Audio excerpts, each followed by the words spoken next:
Gente, o Senhor não é uma lenda. O Senhor não é fruto da nossa imaginação.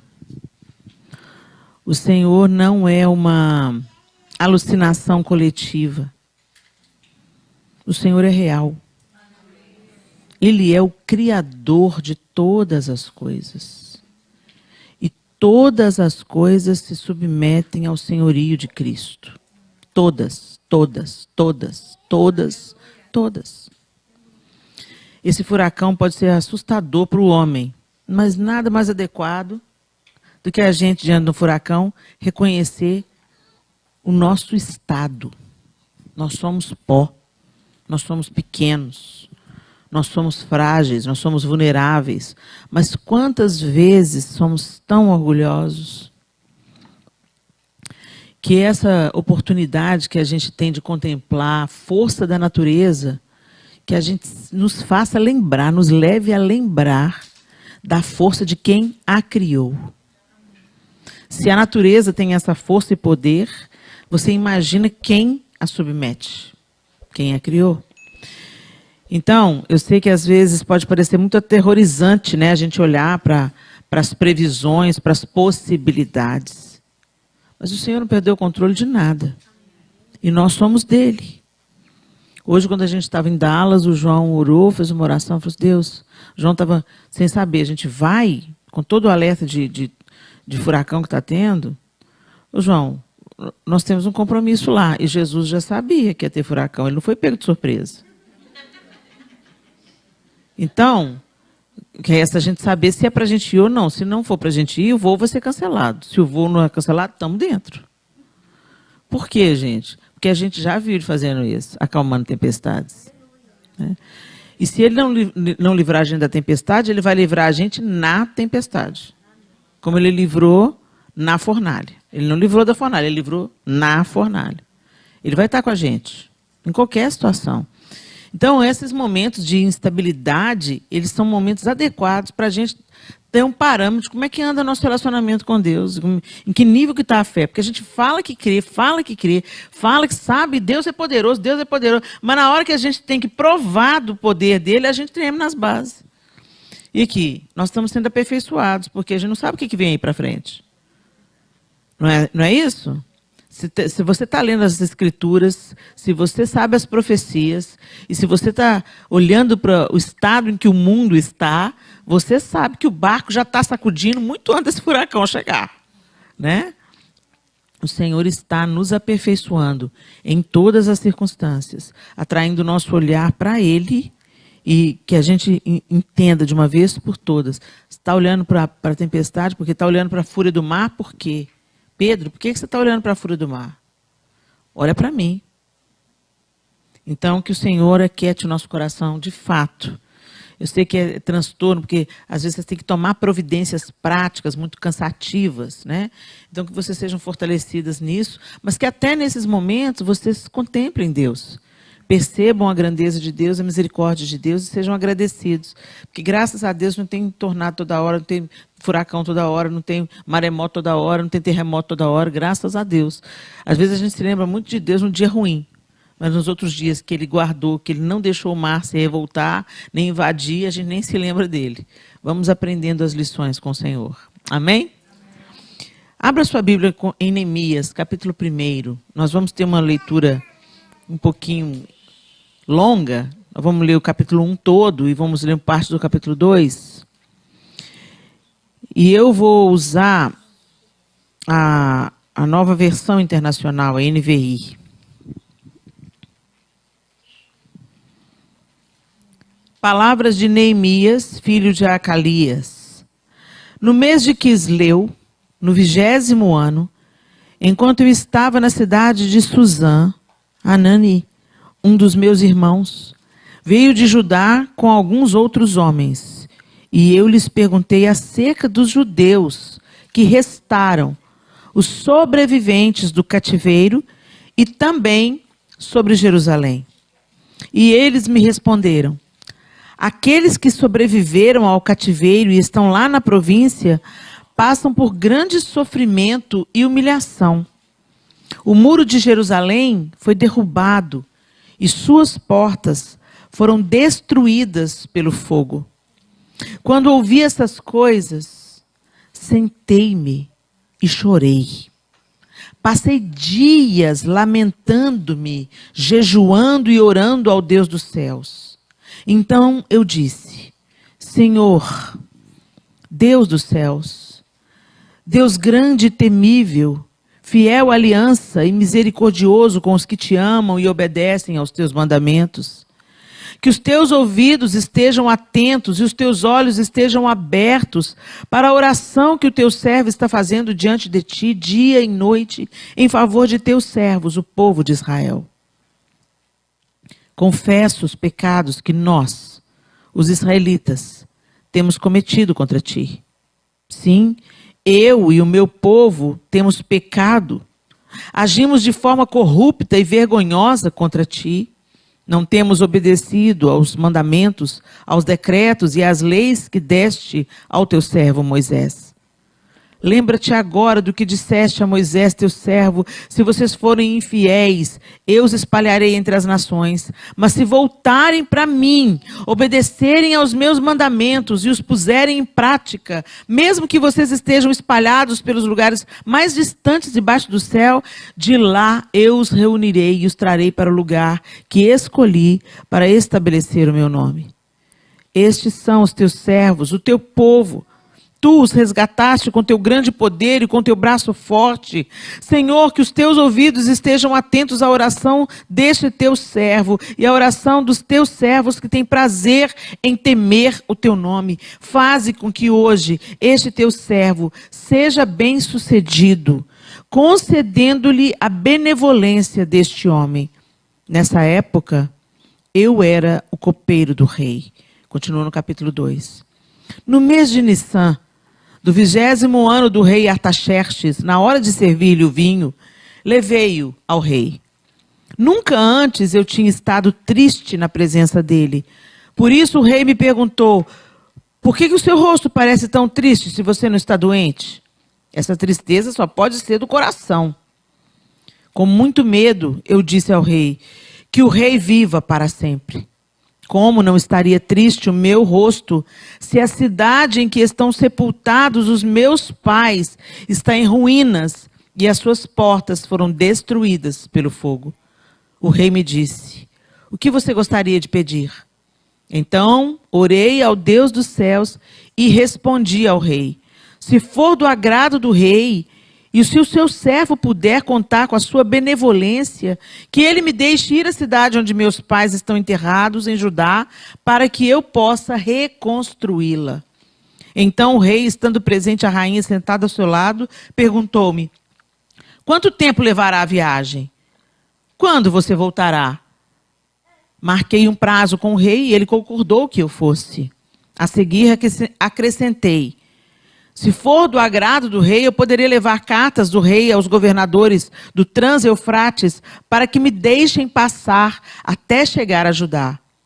E também uma carta para Asaf, guarda da floresta do rei, para que ele me forneça madeira para as portas da cidadela que fica junto ao templo, para os muros da cidade e para a residência que irei ocupar. Visto que a bondosa mão de Deus estava sobre mim, o rei atendeu os meus pedidos. Vamos até aí. Senhor, obrigado pela tua palavra, que o Senhor nos fale através da tua palavra nessa noite. Que o Senhor ministre ao coração de cada uma de nós aqui, na singularidade, na particularidade de cada uma, através dessa sua palavra poderosa. Nos ensina, nos exorta, nos consola, nos conduz pelo caminho que nós devemos seguir. Conduz e escreve a nossa história, Pai, em nome de Jesus. Amém.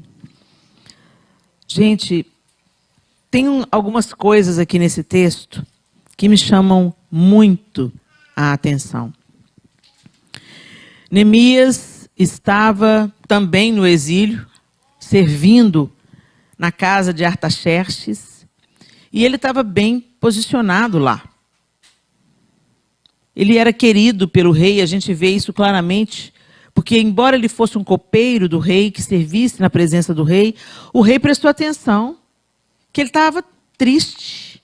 Normalmente, reis não estão muito ocupados como que os seus servos se sintam. E naquele dia chamou a atenção do rei Artaxerxes que o semblante de Neemias estivesse caído. E ele então pergunta, o que é que aconteceu? Você não está doente? Por que você está triste? E está falando aqui, o próprio Neemias narra que ele nunca tinha estado triste na presença do rei. Então, quando você vê uma pessoa alegre, não é agradável estar perto dela? Não é gostoso? Ela nos transmite algo bom? Talvez muitas vezes a alegria e a paz que estava em Neemias, no sorriso, na maneira cordial de servir o rei, alegrasse o coração do rei. E o fez perceber que tinha alguma coisa errada. E por que tinha alguma coisa errada?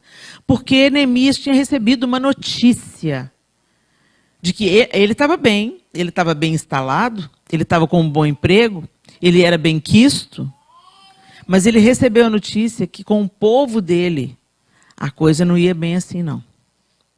Então, uma coisa interessante que a gente aprende já de saída no capítulo 1 de Neemias, ele se importava, não apenas consigo mesmo, mas como estava aquelas pessoas que ele amava. Sua nação, sua gente, seu povo, a cidade onde seus pais estavam sepultados. Ele procurou notícias. E quando trouxeram notícias, como é que estão as coisas em Judá?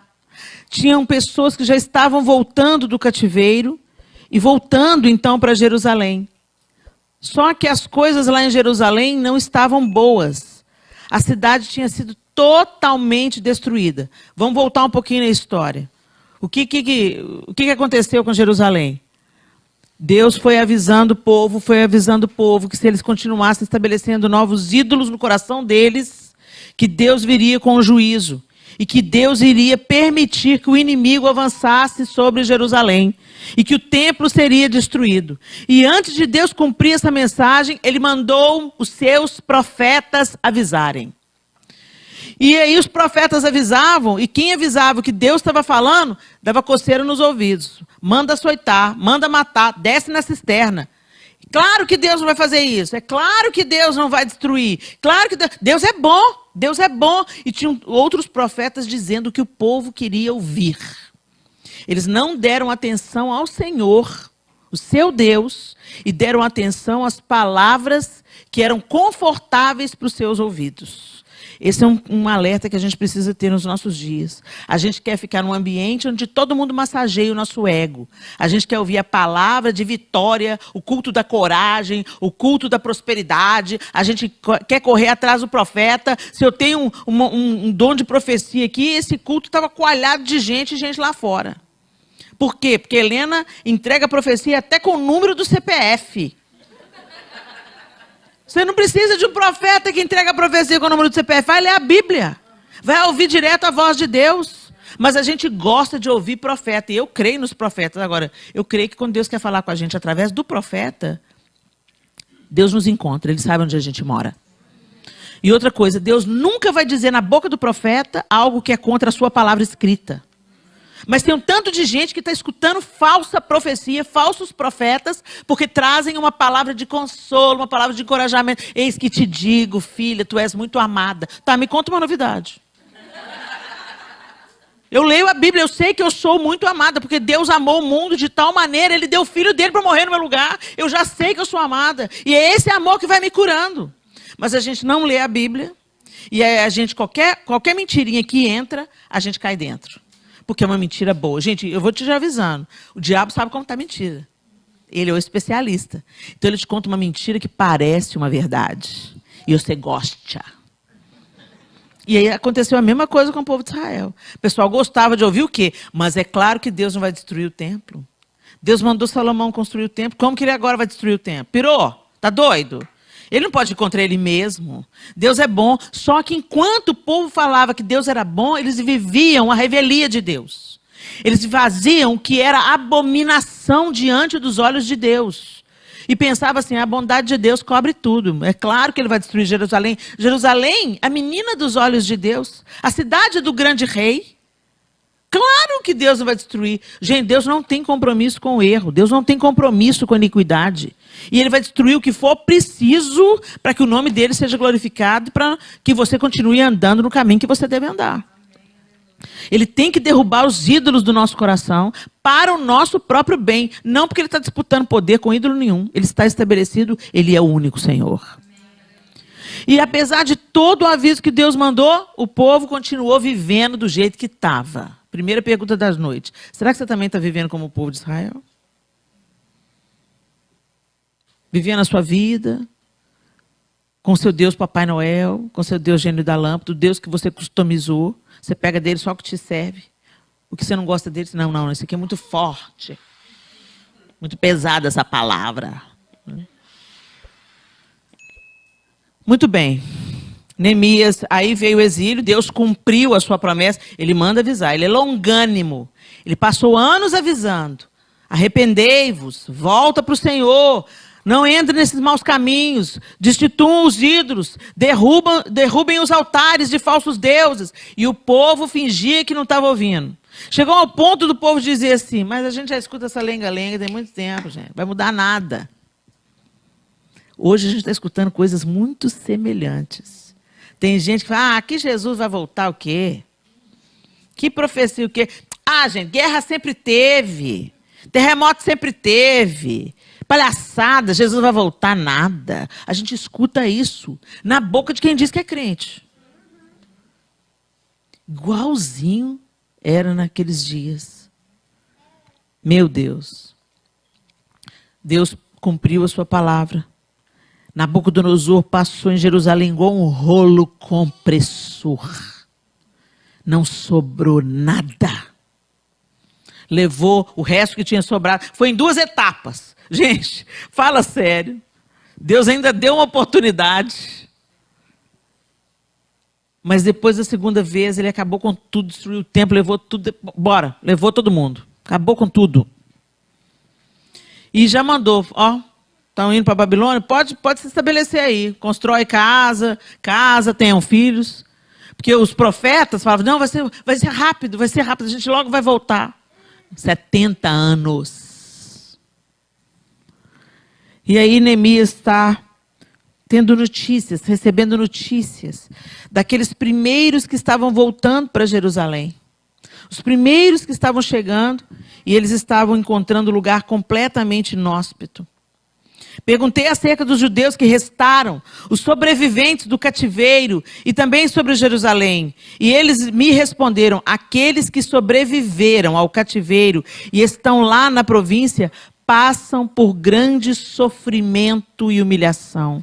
O muro de Jerusalém foi derrubado e suas portas foram destruídas pelo fogo.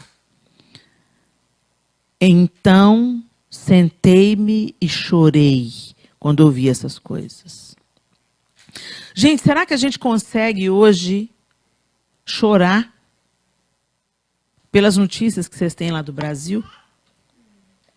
Gente, será que a gente chora como Neemias chora? Será que a gente chora pelos cristãos que estão sendo perseguidos lá no Oriente Médio, degolados, simplesmente por serem cristãos? Ou será que a gente está confortável no palácio?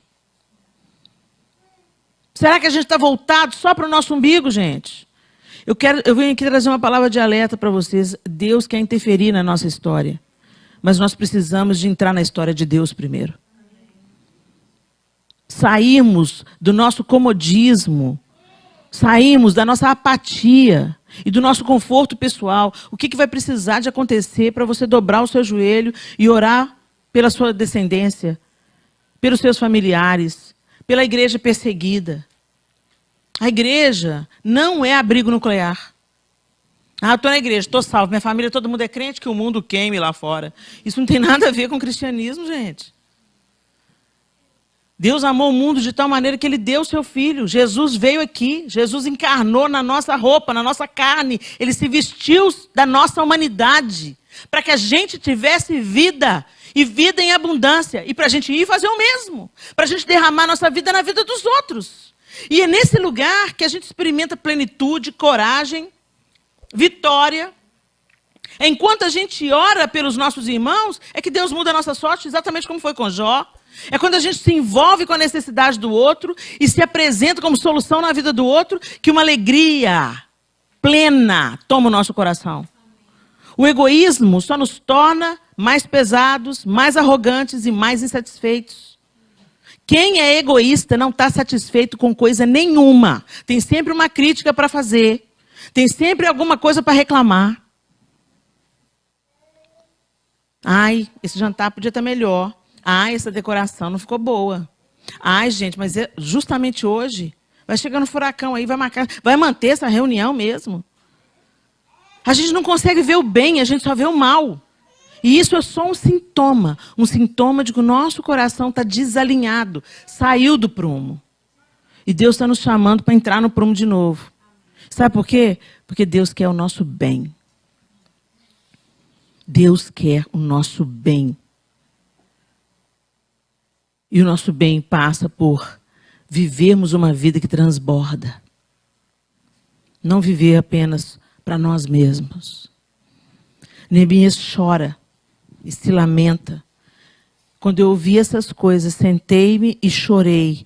Passei dias lamentando-me, jejuando e orando ao Deus dos céus. A gente ama que alguém ore por nós. Como eu sou fortalecida nas minhas lutas quando alguém chega e fala assim, Helena, estou orando por você. Helena, estou orando pela sua filha. Helena, estou orando pela sua guerra. Como eu me sinto encorajada, como eu me sinto consolada. E tem dias que eu sei que eu só atravesso porque eu sei que Deus levantou alguém para orar por mim. Você já sentiu a força da oração de alguém para você?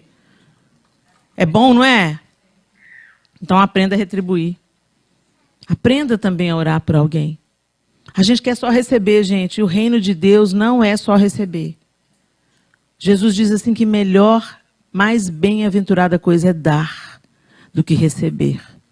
Porque quando a gente dá o tempo, o talento, o dom, o dinheiro, o sapato, a roupa, a comida, quando a gente compartilha a vida ganha cor e significado e propósito. Mas nós estamos definhando atrás da promessa de felicidade. O que deveria nos curar está nos matando. Porque está nos tornando egoístas, centrados em nós mesmos. E aí, Neemias ora. E essa oração de Neemias, ela é magnífica. Primeiro porque ela reconhece o Senhor Deus dos céus, Deus grande e temível, fiel, aliança e misericordioso com os que te amam e obedecem. Para comigo um pouquinho e pensa nessa oração. Deus para você é grande e temível? Ou o furacão é maior? Você já parou para contemplar Deus? Você já parou para observar que Ele é o Deus que põe limite no mar? E é o Deus que cria aquelas florzinhas minúsculas que a gente às vezes tem que pôr uma lupa para enxergar? É o Deus que cria o pôr do sol cada dia de um jeito. E é o Deus que cria beleza dentro de pedras que estão no subterrâneo que a gente nunca vai ver. É o Deus que faz com que você tenha um negócio aqui na sua garganta, que se o arroz entrar no lugar errado, imediatamente você torce para ele não ir para o pulmão. Para o arroz não ir entrando pela traqueia. E imediatamente o seu corpo expulsa para te proteger. Te deu língua, não para você fofocar, mas para você sentir os sabores deliciosos. E também os estragados, porque aí você não engole, você cospe. É só você olhar para o corpo humano, como o corpo humano funciona, como o pulmão infla de ar, e murcha, e infla, e murcha, e infla, e murcha. Você nem pensa nesse movimento, mas é por causa dele que você está viva. O olho pisca para lubrificar os olhos. Um tempo atrás, uma mulher foi fazer uma cirurgia plástica, o olho dela parou de fechar.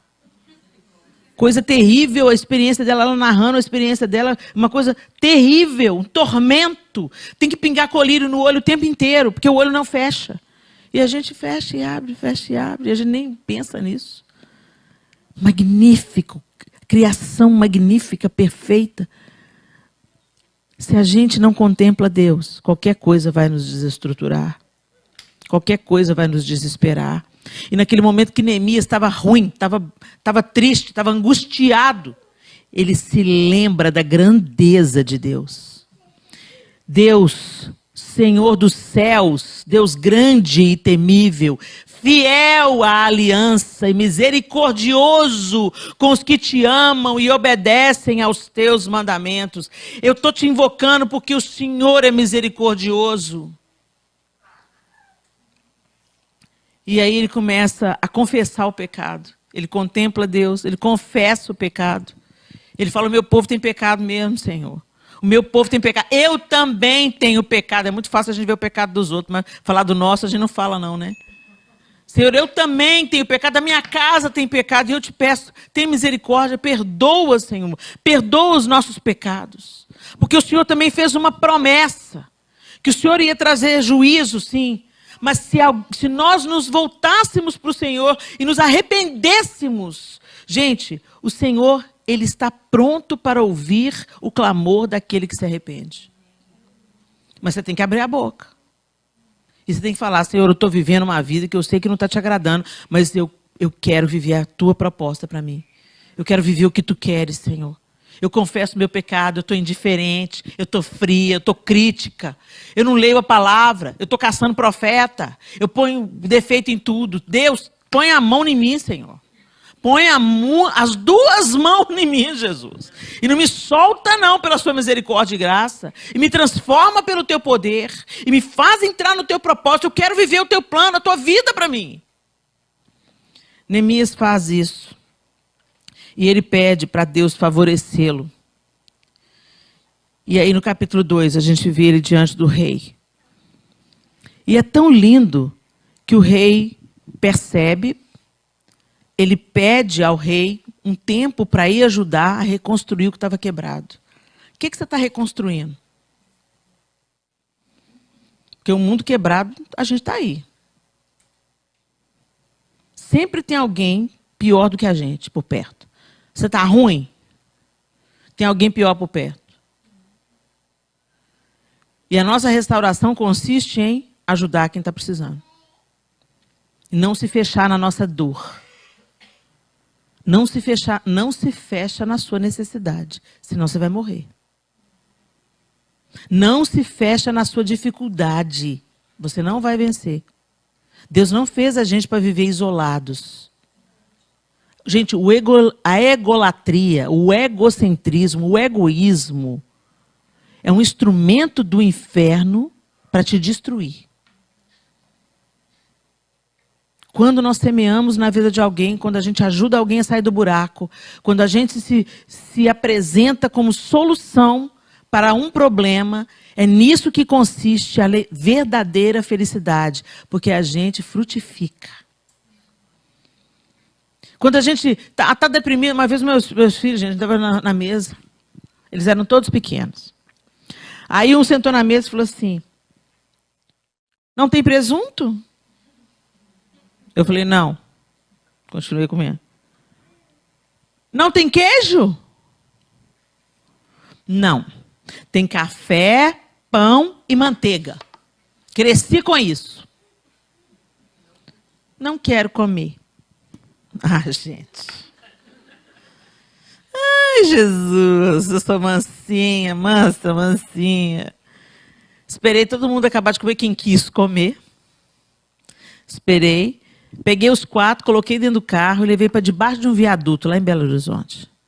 Deus teve a providência de chegar lá, tinha uma família debaixo de uma biqueira tomando banho. Aí eu falei assim, parei o carro e falei assim, olha lá! Eles olharam. O que é aquilo, mamãe? Eles estão tomando banho ali. Come lixo. E mora debaixo da ponte. O próximo que reclamar que não tem presunto e queijo, vem morar com eles. Não faça isso em casa. Eles ficaram aterrorizados, eles me olhavam com o olho desse tamanho assim. Mamãe, não quero saber de reclamação, vocês têm comida, eles catam no lixo. E eu fui pagando pau para eles até chegar lá em casa. O negócio não foi uma boa experiência para eles, mas o fato é que nunca mais eu não vi ninguém reclamando. Só tem isso na mesa? Então, gente, a gente precisa de viver algumas coisas. Tem hora que a gente precisa de ir num hospital. Sabe? Tem hora que você está assim, ai, não tenho dinheiro para comprar uma roupa nova. Vai no hospital. Vai fazer uma visitinha no hospital e ver alguém que não tem dinheiro para fazer um tratamento, alguém que está faltando ar para respirar. Isso, gente, isso dá um choque de realidade na gente. Tem um ministério aqui nos Estados Unidos que quando os ministros de louvor começam a se destacar e ficar proeminentes, eles são convidados a servir nas tarefas mais humilhantes nos bastidores. As mais difíceis. Sabe, tipo assim, trocar fralda de idoso. Quanto mais famosinho você fica, vai lavar banheiro. Quanto mais destacado e famoso você fica, mais árdua é a sua missão no bastidor. Para quê? Para nos dar equilíbrio. Para a gente se lembrar que nós somos pó, que Deus é grande. E que tudo que recebemos é por graça e misericórdia para ser derramado na vida dos outros como um bálsamo. E não como um instrumento de humilhar outras pessoas, de se sentir melhor do que outras pessoas. E a gente conscientemente, intencionalmente, a gente tem que buscar isso para nós também. Você está tendo muito? Está tendo para pagar suas contas e comer? Compartilhe com alguém que não tem.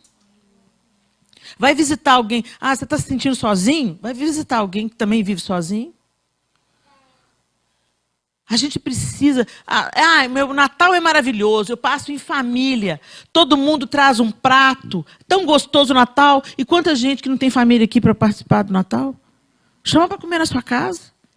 Você vai viajar de férias? Leva alguém que não tem dinheiro para viajar de férias. Gente, a gente tem que sair desse nosso mundinho. Para que o nome de Deus seja glorificado. E para que a gente aprenda a ser forte. Porque não pense você que você vai ser forte vivendo só o seu mundinho, fantástico mundo de Bob, não. Quanto mais nos fechamos em nós mesmos, mais egoístas, mesquinhos nós nos tornamos. Neemias foi tão ousado que ele não pede só liberação para o rei, não. Ele pede liberação por um prazo, ficar ausente. Depois ele pede cartas para passar em território que ele podia ser barrado. Autorização do rei para atravessar territórios. Deus quer te dar cartas para você atravessar territórios que ninguém mais atravessa. Para que o nome dele seja glorificado, para que a obra dele seja feita e para que os muros em ruínas na vida de tanta gente sejam reconstruídos. Gente, é a grande alegria da vida. É a gente ver Deus usando a vida da gente para ressuscitar uma pessoa emocionalmente. Para curar um casamento, para trazer alívio num dia de dor. Não tem nada que paga isso. É uma alegria, uma plenitude que o dinheiro, o status, o poder não dão. Porque reverbera em vida para a eternidade. Para que a gente está vivendo, gente? Ele pede as cartas. E no final, o ousado do Neemias ainda pede madeira. Ele pede o material para reconstruir os muros. E o rei fez o quê? Deu. Deu prazo, deu as cartas e deu o material. Se você está sendo um cooperador de Deus, não vai te faltar nada. Não vai te faltar ousadia, não vai te faltar coragem, não vai te faltar força, não vai te faltar provisão, não vai te faltar nada. Se você está vivendo para derramar na vida do outro, não vai te faltar nada. Se está te faltando alguma coisa, é hora de você fazer uma revisão no plano. Porque a Bíblia fala assim, vocês pedem e não recebem, porque vocês pedem mal para gastar nos seus próprios prazeres. É a única situação que a gente vê que Deus não dá. Às vezes a gente está gastando mal o que Deus tem nos entregado, nos confiado. Eu me lembro de uma pessoa que trabalha aqui, e ela me falou assim, eu estava precisando de trabalhar, Helena. Estava precisando de trabalhar. E naquele dia, eu precisava de fazer uma faxina para entrar o dinheiro, para eu pagar uma conta. Mas uma menina entrou no meu carro e ela estava destruída por uma situação que estava acontecendo na vida dela. E Deus falou comigo assim, deixa a faxina. Leva ela para tomar um café e ministra na vida dela. Escuta o que ela tem a dizer. Escuta. Ela está precisando dos seus ouvidos. Escuta. Deixa ela aliviar o coração. Ela falou assim, joguei a faxina para lá, passei para outra pessoa. Falei, vai lá fazer a faxina no meu lugar que eu não vou poder ir. Eu não podia abrir mão daquele dinheiro naquele dia, Helena. Mas Deus falou claramente, vai derramar o seu tempo, os seus ouvidos na vida dessa menina. Fomos tomar um café, era o último dinheiro que eu tinha na carteira. Tomamos o café, ela me falou tudo que ela tinha que falar, se sentiu mais aliviada, eu pude ministrar ela, orar com ela, deixá-la em casa. Pois não levou meia hora depois que eu deixei ela em casa. Eu ganhei o dobro do que eu ganharia fazendo a faxina. Alguém pôs no envelope e deixou na casa dela para ela. Deus não fica devedor ninguém que está fazendo, que está culiado com ele, como a gente diz lá em Minas, entendeu? Anda colado em Deus, faz o que ele quer que você faça. Entra na história de Deus para ele mudar a sua história. Pisa dentro, aceita esse desafio. Não viva só para você, não viva só no seu mundinho. Envolva-se com as coisas de Deus e com aquilo que glorifica e exalta o nome do Senhor, aquele que salva pessoas. E quando ele recebe isso tudo, o que me chamou mais atenção nesse texto, ele fala assim, visto que a bondosa mão de Deus estava sobre mim, o rei atendeu os meus pedidos. A bondosa mão de Deus abre portas que ninguém abre. A bondosa mão de Deus faz o que ninguém faz. A bondosa mão de Deus faz de um rei um servo. Inverteu. Artaxerxes é que começou a servir Neemias. O que você precisa? Tempo, te dou tempo. O que mais que você precisa? Eu preciso de cartas para atravessar territórios com liberdade. Eu te dou cartas. E o que mais que você precisa? Eu preciso de madeira. E não é pouca, não. É para reconstruir os muros, é para construir madeira para os portões, madeira para os muros, madeira para a casa que eu vou morar. Mas a bondosa mão do Senhor estava sobre ele. Será que a bondosa mão do Senhor está sobre nós? As portas estão abrindo para você ou estão fechando? Para que nós estamos vivendo? Somos parceiros na história do Senhor? Eu tenho uma coisa muito clara no meu coração para essas eleições no Brasil. Duas coisas vão acontecer. Se um candidato ganha, nós vamos ter garantida a nossa liberdade religiosa, por um tempo ainda. No mínimo, a nossa liberdade religiosa. Não é para a gente ficar deitado eternamente em berço esplêndido. É para aproveitar cada minuto dessa liberdade religiosa que a gente ainda vai ter, para botar a boca no trombone, para ajudar pessoas, para anunciar o evangelho, para pregar na praça, na igreja, na televisão, para fazer cruzada, para fazer evangelismo de porta em porta, para se envolver com as pessoas, para abrir asilo, abrir creche, para fazer o que tem que fazer, o que a igreja tem que fazer, para enviar missionário para o mundo inteiro. É para isso que a gente tem que usar a liberdade que temos. Ou Deus vai nos dar essa liberdade para a glória do nome dele, ou o Senhor virá com juízo sobre o Brasil. Mas também uma excelente oportunidade da gente crescer. Porque ele vai parar com esse mimimi. A minha igreja é maior que a sua. Quantos membros tem a sua igreja? Seu culto tem... A parede é preta ou a parede é branca?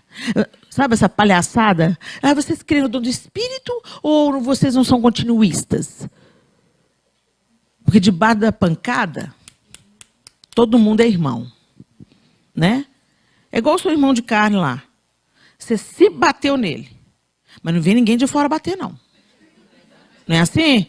Pois é. Quando os tempos difíceis chegarem na igreja, é isso que vai acontecer. A pancada vai provocar a unidade.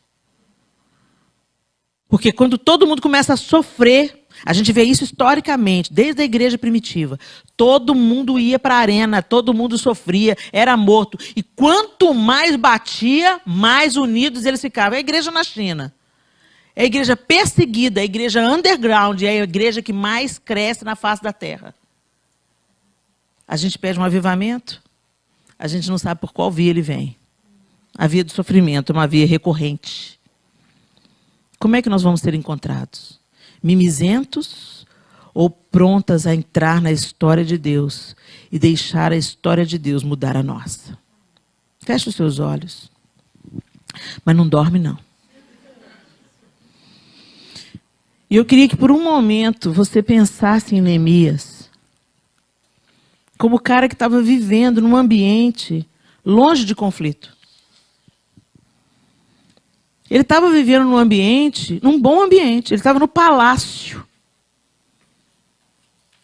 A dor, a humilhação, os muros queimados, moradia de chacais, zombaria, motivo de zombaria, estava lá longe, lá em Jerusalém.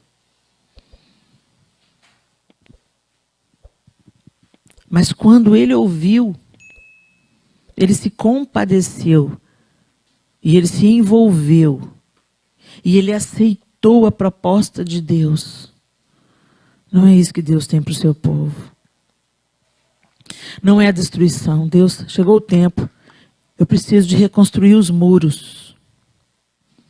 Eu preciso de me envolver nessa reconstrução. Deus te trouxe para a América.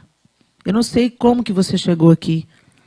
Talvez por caminhos bem tortuosos, bem difíceis. Mas de uma certa forma, Deus tem te protegido nesse lugar, tem te abençoado, tem te dado irmãos. E a despeito de toda a necessidade que vocês passam aqui, aqui deve estar melhor para vocês do que o Brasil, senão vocês não ficariam aqui. Que isso não seja desperdiçado. Que essa benevolência que vocês desfrutam hoje, de poder ir e vir, de adorar livremente, de poder frequentar uma igreja, construir relacionamentos, conhecer pessoas, trabalhar na casa das pessoas, que essa seja uma oportunidade de trazer sobre você a bondosa mão do Senhor para que você se torne instrumento na vida de outras pessoas e entre na história de Deus. A gente quer que Deus tenha aliança conosco e que Deus mude a nossa história. Mas se aliance com Ele também. E se envolva na história que Ele quer escrever na vida de outras pessoas também. Não deixe Satanás te aprisionar com uma gaiola de ouro.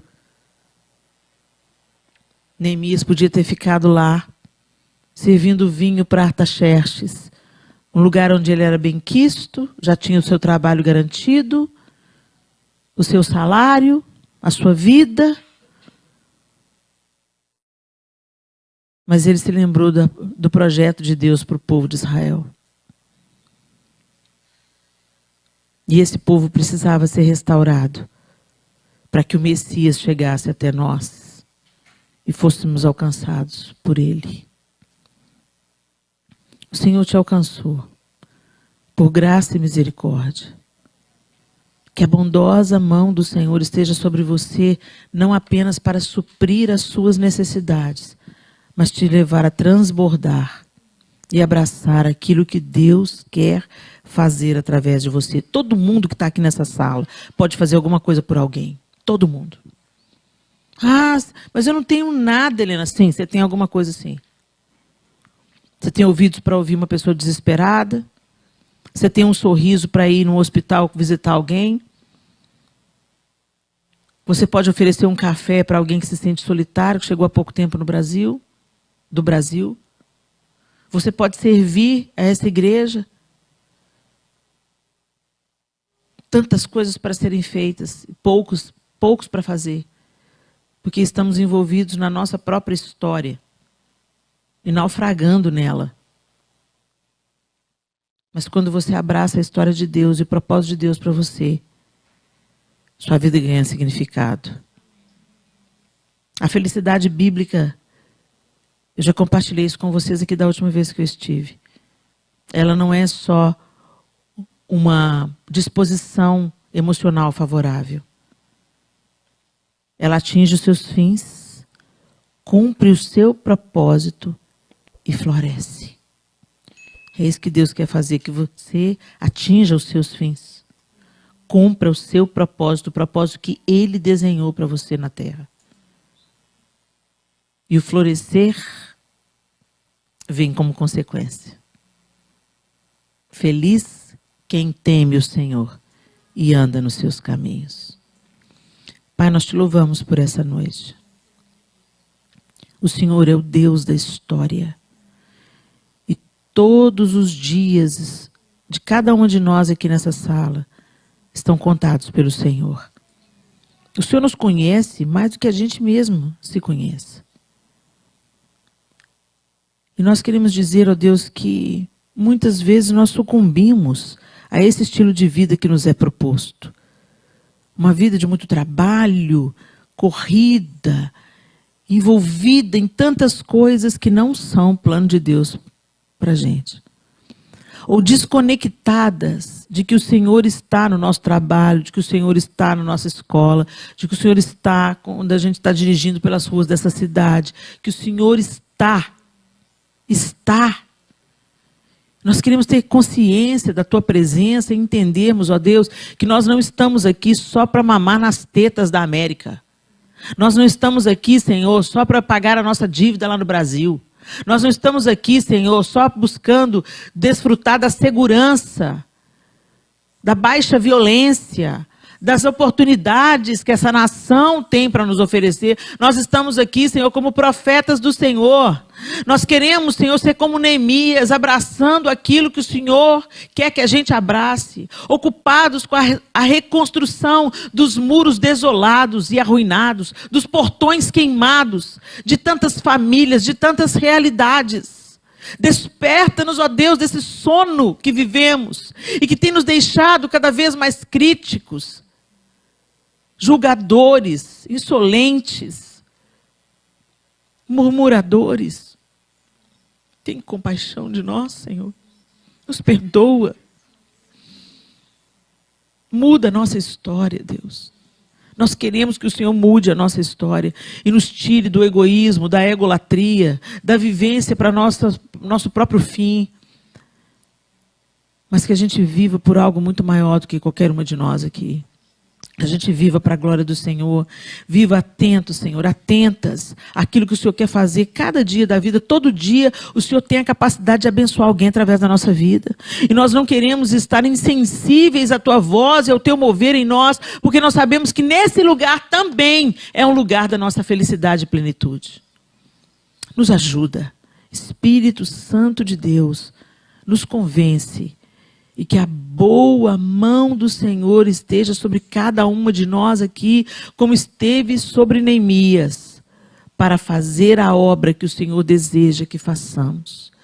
Nós queremos abraçar a tua história e queremos que a tua história invada a nossa. Em nome de Jesus. Amém e amém.